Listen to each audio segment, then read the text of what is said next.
Coy, gue nemu satu video menarik buat dijadiin ngopi. Ini video keren banget soalnya ngomongin soal satpam. Jadi buat lo sampai nggak tahu, bapak gue adalah seorang security di salah satu percetakan di Bogor gitu. Dan tiap kali gue ngomongin soal security, gue pasti selalu bangga. Karena gue adalah anak dari seorang Batman yang dibayar sama perusahaan. But anyway, selamat datang di Ngopi Ngobrolin Perusahaan Indonesia. Dan di sini gue ada 3 bahasan yang pengen gue kasih tau ke lo semua. Anjay, udah mode Andri nih, bahasannya banyak, gak cuma satu doang, nggak, santai. Ini kita bakal ngobrolin tentang beberapa hal yang ya mungkin agak sedikit receh, cuman bisa ningkatin awareness lo kalau misalnya lo emang lagi sering banget aktif di internet gitu ya. Ada 3 bahasan, tapi bahasan yang pertama kita bakal ngobrolin soal ada satpam yang bisa punya 2 langkah di depan maling ketika menghentikan aksinya dalam mencuri motor di komplek. Dan gue yakin beberapa di antara lo semua pasti udah pernah tahu videonya. Ini videonya rilis kira-kira 2 hari yang lalu, tanggal 17 Januari 2025. Dan ada beberapa fakta-fakta yang lucu. Tapi sebelum kita mulai ngebahas itu, kita bakal mulai dulu ngebahas tentang salah satu hal yang di-upload sama seseorang di grup-grup Facebook yang gue cinta. Kita mulai dari grup VTuber posting. Di sini ada postingan dari Mas Abi, di mana Mas Abi ini nge-highlight postingan dari salah satu VTuber yang selalu aktif di Twitter gitu dalam ngomongin politik dan juga kebijakan pemerintah, Mas Yuki Prisma. Di mana Mas Abi sendiri bilang kalau misalkan Yuki Prisma, salah satu VTuber indie, memprediksi akan terjadi keracunan massal di antara bulan Februari Maret dalam melaksanakan program MBG atau makan bergizi gratis. Ternyata prediksinya meleset. But here's the thing. Jadi tweetnya Mas Yuki Prisma itu dia bilang kalau misalkan percaya omongan gue, prediksi gue akan ada kabar keracunan massal di bulan Februari Maret. Karena jaga kualitas mutu makanan is not easy, transport dan sebagainya itu susah. Lu tebak gimana akhirnya benar? Ternyata beneran. Ada berita yang ngasih tahu kalau misalkan beberapa sekolah di daerah Sukoharjo itu keracunan gara-gara makan bergizi gratis. Ini dirilis sama media Masa Merdeka gitu yang bilang kalau misalkan usai santap menu makan bergizi gratis, 50 siswa SD di Sukoharjo malah keracunan. Sorry, ini gue jujur baru baca jurnal doang gitu, masih belum lihat berita detailnya kayak gimana. Dimana di sini ada subtitle para siswa mengeluhkan gejala seperti mual, pusing, dan muntah setelah menyantap makanan. Here's the thing. Jadi kalau misalnya gue lihat di respon kolom komentar VTuber Posting Universe di postingannya Mas Abi ini, banyak banget orang-orang yang bermasalahkan Yuki Prisma yang agak sedikit kurang etis gitu ya dalam memprediksi sesuatu yang buruk gitu. Padahal konteks dalam tweet ini itu bukan memprediksi sesuatu yang buruk, tapi ngasih tahu ke orang-orang kalau misalkan menjaga kualitas mutu makanan itu nggak gampang. Dan ini terjadi sudah jelas pasti dimakan bergizi gratis. Lucunya adalah dia ngeprediksi bulan Februari Maret. Itu berarti Mas Yuki ini optimis kalau misalkan makan bergizi gratis ini seenggaknya ada longer span lah. Ada waktu yang lebih lama gitu. Pada akhirnya sampai ada dalam titik di mana makan bergizi bakal jadi bermasalah. Tapi ternyata prediksinya lebih cepat terjadi dibanding dugaannya dia. Ini bulan Januari gitu, yang awalnya prediksi bulan Februari Maret, ini bulan Januari. Ngomongin soal makan bergizi gratis, lu mungkin agak sedikit kaget karena gue jarang banget ngomongin di video ngopi. Lu kalau misalnya lihat di video-video ngopi sebelumnya nggak ada kan yang ngomongin soal makan siang gratis. Karena menurut gue ini makan siang gratis makan bergizi gratis ya, udah diubah 2 kali gitu.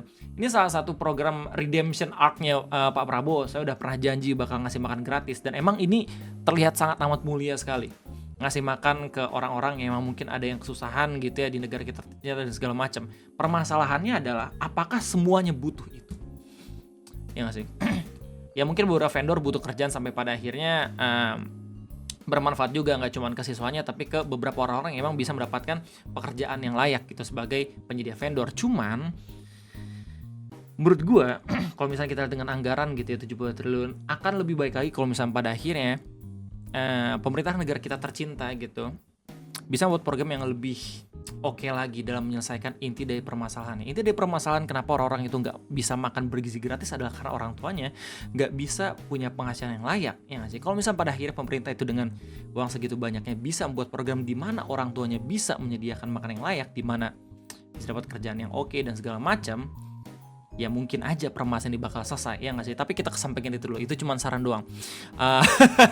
Saran gue yang lainnya adalah kalau misalnya pada akhirnya makan bergizi gratis ini bisa benar-benar terlaksana dan semoga bisa jadi lebih baik lagi gitu ya. Gue pun berharap kedepannya gue rasa pemerintah jangan terlalu nge-gatekeep untuk nggak kayak menerima kritik dan saran dari orang-orang yang langsung jadi target dari program makan bergizi gratis ini gitu. Kayak yang kemarin lagi rame banget kan, orang-orang ngomongin soal videonya Om Deddy yang dia komentarin anak kecil yang nggak suka makan bergizi gratis kayak gitu. Dan abis itu banyak banget di Twitter counter argumen yang menurut gue banyak banget yang valid. Yang Om Deddy dibilang kalau misalnya, oh nih gue pernah ngasih makan Aska juga nasi kotak segala macam. Terus pasti di counter lagi sama orang-orang di Twitter katanya, cuy, kalau nasi kotak di tempat syuting beda sama makan bergizi gratis, coba Mas Aska dikasih gitu makan bergizi gratis bla bla dan segala macam. Terus itu Mbak Sabrina ya, pasangannya Om Deddy bilang kalau misalkan gue dulu jajan 1.000 oke jelly drink. Terus habis itu banyak banget orang Twitter nge-pretelin gitu ya kalau misalkan Mbak Sabrina itu sekolah waktu kapan ya, tahun berapa ya, 1.000 bukannya udah duitnya banyak gitu. Boleh segala masih banyak banget lah. Maksud gue jangan sampai pemerintah itu menurut gue nih ya bener-bener gatekeep sampai pada akhirnya nggak bisa menerima masukan. Ini baik banget maksud gue masukannya. Kalau misalnya pada akhirnya kita bisa ngelihat sisi positifnya. Kasihan Pak Prabowo kalau misalnya pada akhirnya beliau nggak bisa melihat kritik yang nyata yang bisa membangun dirinya sendiri dibanding harus dikelilingi sama orang-orang yang menurut gue benar-benar bisa menutup mata beliau kalau misalkan beliau selalu perfect. Kayak gitu. Itu ngomongin soal makan bergizi gratis. Kita nggak bakal buat video ngopi tersendiri gitu. Oke, ini masalah pertama. Yang menurut gue ya harapannya semoga kedepannya bisa lebih baik lagi gitu nih program gitu ya. Soalnya mungkin nanti pada akhirnya orang tuanya pada iri anak-anaknya bisa makan bergizi gratis. Padahal orang tuanya juga butuh bantuan. Makan bergizi gratisnya kayak gitu ya gak sih? Lucu banget. Soalnya kalau misalnya ngomongin soal bantuan ngasih makan gitu, buat gue yang ibu negara udah pernah ngandung dan udah melahirkan dan sekarang punya anak gitu ya, kita selalu kontrol ke posyandu, ke ke posyandu komplek gitu ya. Terus habis itu di posyandu itu setiap kali kita monitoring, kita bakal selalu dikasih sembako atau makanan. Nah, sembako atau makanan itu bagus atau enggaknya, banyak atau enggaknya tergantung dari si posyandu tersebut, yang notabene itu pasti bukan bagian dari pemerintah. Ya ngasih pemerintah pasti ngasih duit. Nah, duitnya itu pasti dikelola sama mereka. Bagus atau enggaknya itu tergantung sama mereka. Jadi kalau misalnya pada akhirnya makan bergizi gratisnya ini keracunan, ya kalau bisa ya jangan sampai jurnalisnya diancam gitu kayak kamu memperburuk MBG, kagak. Justru dikasih apresiasi. Kenapa? Soalnya jadi pemerintah tahu ini vendor mana yang bermasalah. Kayak gitu coy. Nah, permasalahan pertama, kita lanjut ke dalam permasalahan kedua. Ini agak sedikit sensitif, cuma menurut gue yakin penikmat ngopi ini bisa bersikap dengan baik gitu. Behave like a man, okay, like a true gentleman. Dimana ini postingan dari fanspage pahlawan gitar si Boci. Kalau misalnya lu nontonin Aci juga, Aku Cinta Indonesia, banyak banget member Discord gua yang emang ngirim postingan dari fanspage ini. Banyak banget orang yang demen banget sama Boci. Terus habis ini di fanspage ini dia buat postingan Reels kan ya namanya ya? Iya, Reels. Facebook sama Instagram sama kan. Ini kiriman dari Mas Eki Wijaya, di mana dia buat video tentang cosplayer yang dia temuin kalau misalnya ternyata beliau itu tunarungu dan dia nge-cosplay salah satu tokoh dari Silent Voice. Namanya siapa sih? Kalau nggak salah lupa gue. Shoko ya, Mishima Shoko ya, lupa gue. Dia buat postingan yang benar-benar menyamai karakternya. Gue nggak sadar kalau dia beneran memang tuli, yang padahal dari awal si abangnya udah ngasih tahu. Tapi senang banget karena si Teteh bisa diajak canda tawa ketika dipoto. Semangat terus cosplaynya buat Teteh Azuma Ryu. Dia juga udah tahu akun dari Instagram ya. Dan menurut gue ini video wholesome banget, sangat amat wholesome. Dan lo harus lihat ini ya. Jadi kalau misalnya lo pada akhirnya ketemu sama orang-orang yang tunarunggu atau orang-orang yang kekurangan gitu, tolong seenggaknya contoh apa yang dilakukan sama Mas Eki Wijaya. Asik. Gak kedengeran suaranya bang. Hey. Aku kebetulan pengen nyoba foto-foto malam nih. By the way, ini cosplay apa ya? Hah? Cosplay Ya, cosplay apa? Final Katachi Oh gitu. Silent Voice. Jadi itu sama banget sama di animenya. Dia apa namanya? Tunarungu. Hah? Tunarungu. Beneran? Keren.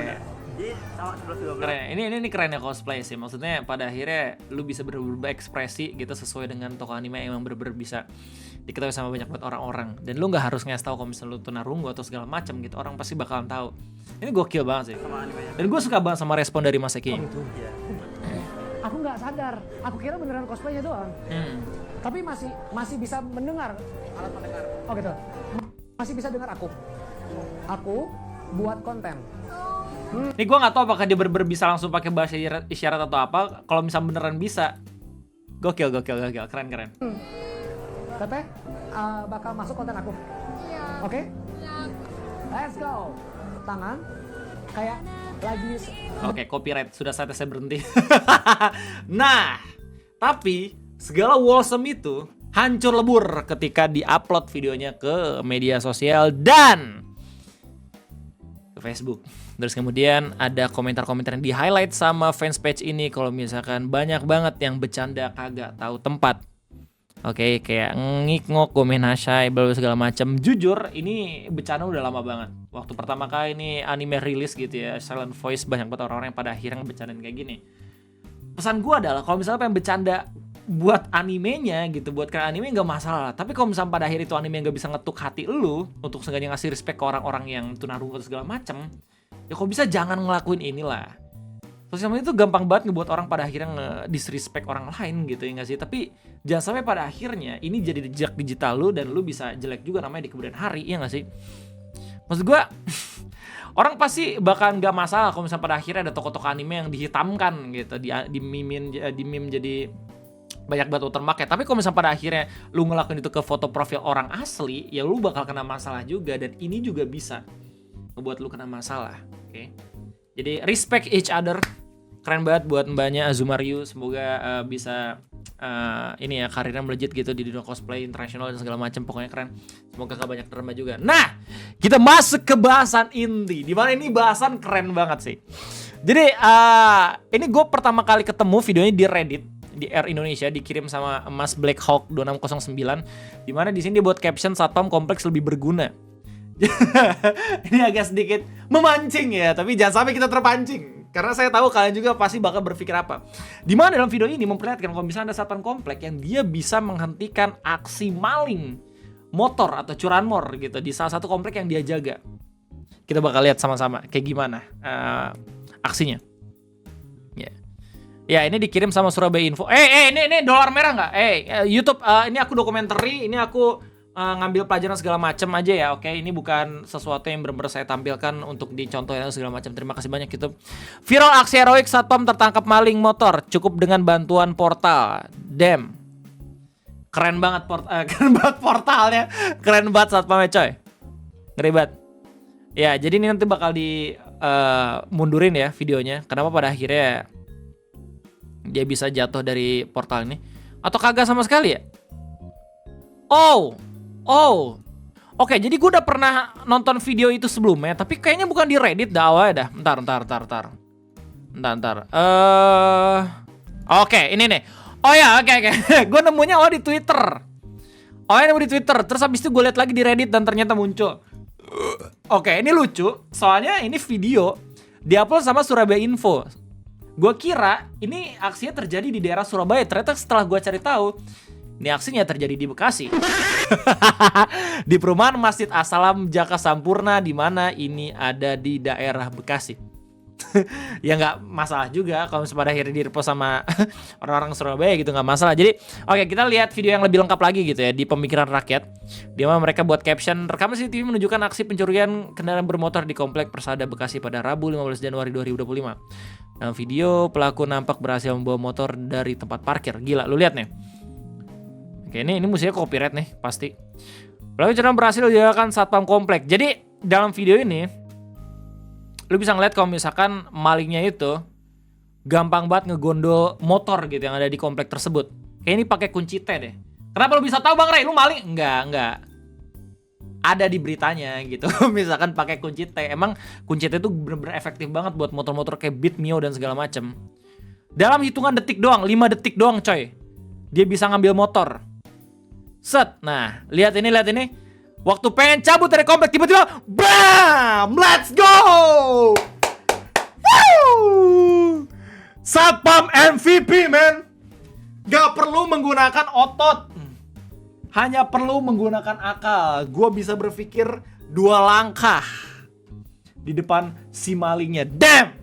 Lu lihat, satpamnya bener-bener nyantai banget. Dia waktu nutup pintunya, dia waktu nutup portalnya itu nggak yang buru-buru, anjir, nggak yang bener-bener kayak ada maling, nggak yang tiba-tiba gitu, tapi yang pelan-pelan, nunggu momen, nunggu timing, man. Gokil. Dan satpam ini berhasil menyelamatkan 1 unit motor yang ingin dimaling beserta menangkap 1 malingnya itu sendiri. Dan kalau misalkan lu lihat di berita lanjutannya, itu dia nggak cuma nangkap satu maling tapi dua ya. Jadi awalnya tuh si mas-mas ini datang berdua, terus yang satu itu cabut, yang satu lagi tuh ngambil motor. Tapi yang ngambil motor itu ketahuan dan ketangkap, ya udah pasti dia juga cepu pasti. Ke temen yang nganterin, dan temen yang nganterin juga bakal kena. Bukan bakal ya, udah kena gitu. Lu bisa lihat di beritanya ya, di Kita Indonesia, di Pikir Rakyat dan segala macam. Jadi inti dari video ini adalah kita harus sama-sama belajar bagaimana cara mengakali situasi dan juga kondisi, oke? Kalau bisa pada akhirnya lu nggak bisa nge-catch up, lu nggak bisa ngejar menggunakan otot, lu bisa mengejar dengan menggunakan akal dan pikiran, dan ini yang dilakuin sama satpam yang ada di komplek Masjid As-Salam Jakasampura. Jadi gimana? Video ngopi kesempatan kayak ini nggak harus ngomongin soal drama-drama gitu. Sampai pada akhirnya nih buat video ngopi rame, kita cukup ya ngeliat dari beberapa video-video random apa yang bisa kita pelajari. Jadi semoga ini semua bisa bermanfaat juga buat lu semua. Kita ketemu lagi nanti di next video ngopi. So terima kasih banyak. Sampai jumpa buat lu semua yang belum makan, jangan lupa makan dulu. Bye bye.